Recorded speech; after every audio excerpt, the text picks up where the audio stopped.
We all know the United States won the Cold War, but we never talk about how the Soviets lost.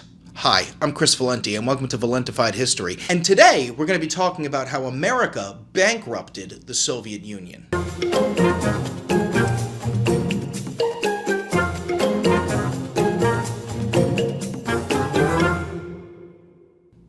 You see, during World War II, despite the United States and the Soviet Unions being allies against the Nazis, they both understood that as soon as this war came to a close, the whole idea of the enemy of my enemy is my friend would quickly dissolve. See, VE Day, Victory in Europe, it was the first sign of this growing conflict between the Soviet Union and the United States. As Berlin fell, the Russians began to set up shop. They planned to stay. 3 months later, as the Soviets approached the north of Japan, America quickly realized, well, if the Soviets invade Japan, then we will lose a future foothold in Asia. Japan must be dominated by the Americans, not the Soviets. So as the Japanese are drawing up their terms of surrender to the Russians, well, we dropped the first atom bomb. But here's the thing, the Japanese, they didn't give a damn about their civilians. We knew that because we had been firebombing Tokyo for months, and they didn't give a damn then. This was to send a message to the Japanese. Surrender to the Americans, not to the Soviets. Despite the first atom bomb, the Japanese moved forward with their surrender to the Russians. Then came the second bomb, and the threat of a third. Now that was a message for the Russians. And that message was, look what we have, and look how willing we are to use it on civilians. This marked the beginning of the Cold War. The Soviets, realizing they were behind, well, they began to accelerate their own nuclear program. In 1949, the Soviets successfully detonate their first atom bomb. You see, from 45 to 49, the United States was the only nation on Earth with a nuclear weapon, but suddenly, the world's two rival superpowers had world enders. Hundreds of billions of dollars would be spent on building up their nuclear arsenals. 1957, the Russians launch Sputnik, the first satellite to orbit the planet. A truly eye-opening moment for humanity. As the whole world looked up into the night sky, they could think of only one man: Stalin.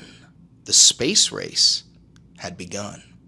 Oh, and another thing. See, at this point, Operation Paperclip had been enacted, which was a secret plan from the United States government to smuggle thousands of high-ranking Nazi scientists into the U.S. in order to put them to work in places like NASA. You see, the Soviets had already been doing this. High-ranking Nazi Wernher von Braun, he was put at the head of NASA, the same man who created the V-1 rockets that rained down on London during the Blitz. Well, he was in charge of creating the Saturn V rocket that we sent to land on the moon. Isn't that something? It seems like the United States isn't going to let something as trivial as the Holocaust get in the way of a space race. Things changed in the 1960s. As the Cold War was passed from president to president and from administration to administration, one common thread was understood. We could afford to keep spending. The Soviets, they could not. The American hyper-capitalist machine had already been working overtime for wartime production since 1914, arming European nations for World War I. It was then exacerbated with arming European nations in World War II. We already had a system in place to produce at this level. The Soviets, they did not. See, the Soviets had a terrible understanding of a communist economy, and a lot of this was led by their fear of Stalinism, which is a topic for another day. But even worse, the problem was exacerbated by Russian oligarchs who were hoarding all of their wealth in preparation for the inevitable collapse of this Soviet Union, which also led to terribly stupid allocations of wealth.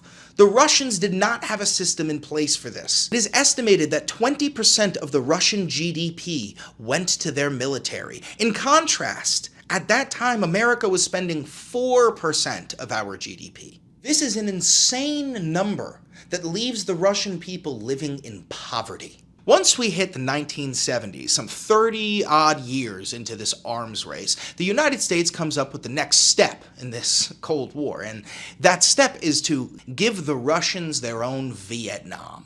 No, literally, that is a quote from the former National Security Advisor. He said, let's give the Russians their own Vietnam. So what do? We send the CIA to Afghanistan, which shares the longest border with the Soviet Union. And the CIA meets up with this freedom-fighting group known as the Mujahideen, and one of their eclectic leaders by the name of Osama bin Laden, who's a friend of the Bush family and has deep-rooted Saudi connections. So the CIA begins to arm and train this Mujahideen in preparation for a Soviet invasion, and it comes. Now this was pocket change for America, but it was a money pit for the Soviet Union.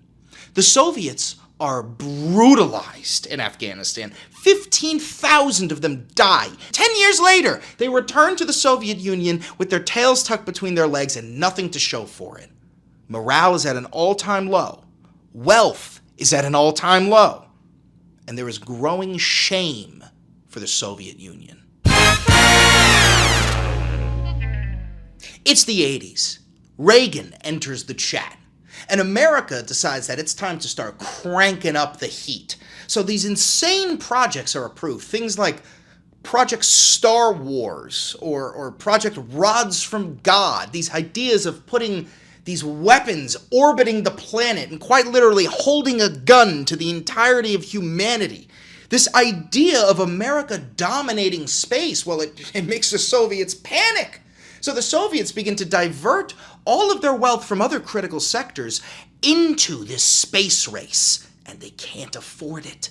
They just can't afford to split their money on military spending and on creating these strategic defense initiatives against American space lasers. And to make things even worse, the Russians' #1 export, oil, its value started to plummet. All because, conveniently, the Saudis started to flood the market with oil. That good old connection, Osama bin Laden, really did come in handy now, didn't it? You see, the Soviets were floundering, and their newest leader, Mikhail Gorbachev, well, he understood. 1985, Gorbachev introduced the idea of glasnost and perestroika, which means openness and restructuring. Now, these new reforms to the Soviet system, they failed miserably, but what it did do was show the rest of the world just how flawed the Soviet system of governance truly was. 1 year later, we get the Chernobyl disaster in Ukraine.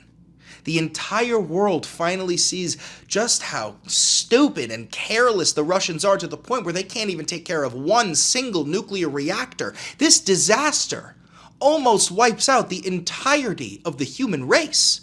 Literally, if the water from Chernobyl had leaked into the Black Sea, all 8.7 million species on planet Earth would cease to exist. At this point, the Russians are a joke. 1989, the Berlin Wall crumbles. It's the final nail in the coffin for the Soviet Union. The pearl that they had held onto since May of 1945, Berlin, well, they lose that too. In December of 1991, the leaders of Ukraine, Russia, and Belarus all meet up together and create a commonwealth of independent states. And on December 25th, 1991, the Soviet flag is lowered. A little Christmas present for Americans. Meanwhile, a young Russian spy by the name of Vladimir Putin just watched his nation crumble. And that is how the United States bankrupted the Soviet Union. If you like that video, don't forget to like, comment, subscribe, and hit that notification bell. And also, if you're interested in my political coverage, because I studied both history and political science, make sure to head over to Valenti videos, where we talk about the history of today. Oh, hit that button! Hit the screen! Hit the video!